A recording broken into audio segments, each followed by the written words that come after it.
The thing about the American highway system is its beautiful, terrifying anonymity. You can drive for hours through the beating heart of the country and be nobody, just a pair of headlights in the endless river of asphalt and steel. I was one of those headlights. My name is Jake, and in the fall of 2019, I was a long-haul trucker, a modern-day cowboy, riding an 18-wheeler instead of a horse. I'd seen my share of weirdness on the road. Phantom vehicles, strange animals, the desperate dead-eyed hitchhikers you only pick up in your worst nightmares. But nothing prepared me for what happened on Interstate 80, cutting through the vast empty belly of Nebraska. It was a Tuesday, and a mean storm was brewing. The sky had turned a bruised purplish black, and the wind was starting to whip my rig.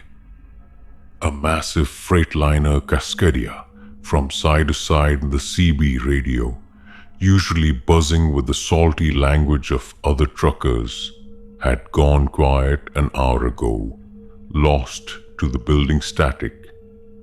My delivery was a rush job, a load of automotive parts to Denver. And I was behind schedule. The dispatcher's voice still echoed in my head. Just push through, Jake. There's a rest area in about 60 miles. Hole up there if you have to. 60 miles might as well have been 600. The rain started not as a drizzle, but as a sudden, biblical deluge. It slammed into my windshield in solid sheets, reducing the world to a blur of gray asphalt, and the sickly yellow glow of my own high beams reflecting back at me. The wipers, set to their maximum, frantic speed, were useless. I was driving blind, guided only by the feel of the rumble strips under my tires and the faint red taillights of the car 100 yards ahead of me. That's when I saw the first one, a figure standing on the shoulder. It was just a dark silhouette against the raging storm, but something about its posture was all wrong. It wasn't huddled against the rain, trying to flag down help.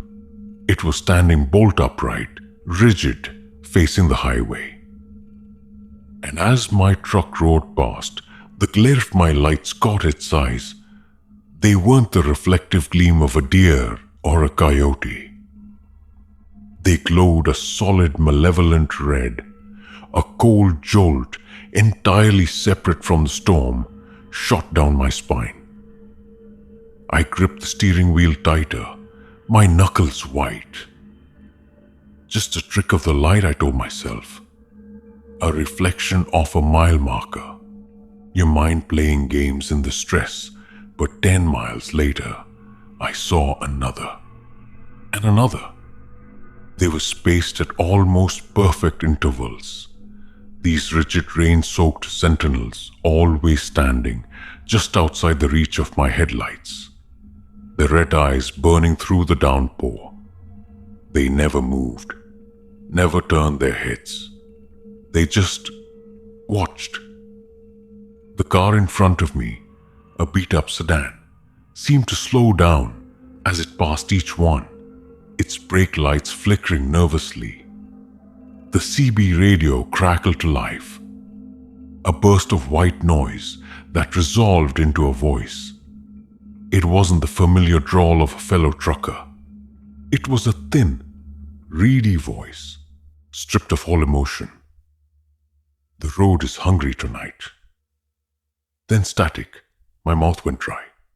I keyed the mic. Hello? Anyone copy? This is Big Rig Jake. Westbound on I-80, mile marker 217. Did anyone just hear that? Silence. Then, the same voice, clearer this time, and closer, as if the speaker were right in the cab with me. It likes the taste of fear. It drinks the headlights.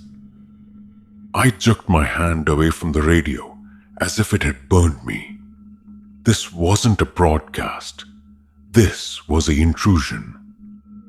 I scanned the darkness outside, but all I could see was the relentless rain and the two pinpricks of red taillights from the car ahead.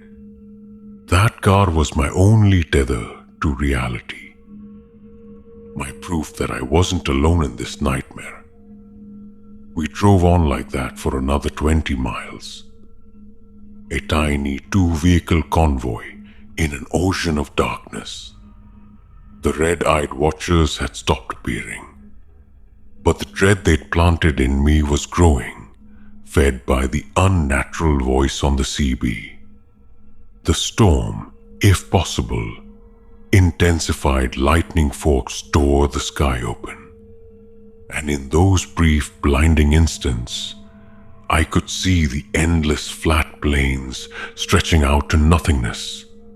It was during one of these lightning flashes that I saw it. Up ahead, the sedan's brake lights suddenly glowed bright red. It wasn't a gentle slowdown. It was a panic stop. I stood on my air brakes, the rig shuddering and groaning in protest, the trailer threatening to jackknife. I managed to stop a few dozen feet short of its bumper. Through the waterfall on my windshield, I saw why the car had stopped. A large dark mass was lying across both westbound lanes. It looked like a fallen tree, but its shape was wrong. Too sinuous, too lumpy, and it was moving. Not rolling in the wind, but undulating, a slow peristaltic pulse that made my stomach turn. The driver's side door of the sedan flew open. A figure, a man in a soaked jacket, stumbled out. He took a few steps towards the obstruction, his hands raised to shield his face from the rain. He was maybe 30 feet from his car. That's when the headlights of his sedan died. Not flickered, not shorted out from the rain. They were there 1 second, and then they were simply gone. As if swallowed by the darkness, the interior dome light didn't come on. The car was a dark, silent hulk. The man froze, silhouetted against the nothingness where his headlights had been. He turned back towards his car, a gesture of pure confusion. From the writhing mass on the road, something unspooled. It was long and thin, a tendril of pure blackness that was visible only because it was darker than the stormy night around it. It moved with impossible speed, wrapping around the man's ankle. He didn't even have time to scream. It yanked him off his feet and dragged him, flailing and silent, into the center of the pulsating mass. There was a wet, tearing sound, audible even over the roar of the storm, and then nothing. The mass on the road stopped moving. It lay still, inert, once again resembling a fallen tree. I sat in my rig, paralyzed, my heart trying to beat its way out of my chest. I couldn't breathe. I had just watched a man be consumed by the road itself. The CB radio hissed. See, it was thirsty. The voice was now a satisfied purr. Panic seized me. I threw the rig into reverse. I had to get out of there. I had to turn around. But as I looked in my side mirror, I saw that the darkness behind me was no longer empty. Dozens, maybe hundreds, of pairs of red eyes had appeared, lining the shoulder, watching me. There was no going back. My only way was forward. The mass was still blocking the lanes. To my right was a steep, rain-slicked embankment. To my left, the median, a wide, grassy ditch that was surely a muddy quagmire. Going into the ditch could mean rolling the rig. Hitting the mass was certain death. As I sat there, trapped, the headlights of the dead sedan flickered back on. But they weren't the same. The light was a cold, sickly white, and it seemed to push back the darkness rather than illuminate it. The car, now a ghost of itself, began to roll forward. It didn't drive around the mass. It drove through it. The dark matter parting for a moment like a curtain before closing again. The path was clear. The message was undeniable. Move. Trembling, I put the truck in gear and crept forward. As I approached the spot where the man had been taken, the temperature in my cab plummeted. My breath plumed in the air. The writhing mass was gone, but the asphalt was stained with a thick, black, tar-like substance that sizzled as the rain hit it. And lying in the center of the stain was the man's wristwatch. Its glass face cracked, the hands frozen at 11:34 p.m. I drove past, my rig's tires crunching over something I didn't want to see. I didn't look in my mirrors. I just pressed the accelerator, pushing the big diesel engine, desperate to put miles between me and that cursed stretch of road. About 5 miles later, I saw the sign I'd been praying for. Rest area, 2 miles. It was the most beautiful sight I'd ever seen. A sanctuary, a place with other people, with lights, with civilization. I could park, lock my doors, call the police, and wait for the storm to pass. I'd be safe. I took the exit and pulled into this nearly empty rest area. There were only 2 other vehicles, a state trooper's cruiser and a family SUV Relief. So potent it made me dizzy, washed over me. I parked my rig at the far end of the lot, away from the trees, and killed the engine. The sudden silence was deafening. I grabbed my phone.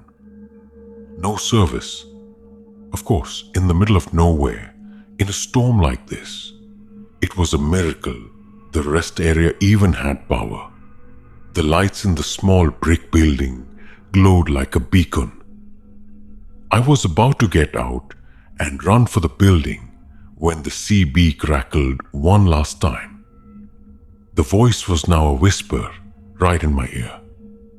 "You made it to the watering hole. Smart. But the predator knows where the prey gathers." I looked out my windshield. The state trooper was sitting in his cruiser, the interior light on. He appeared to be talking on his radio. Then, he slowly turned his head and looked directly at me. His eyes were no longer the eyes of a lawman. They glowed with the same solid, malevolent red as the watchers on the highway. I was not safe. I had not escaped.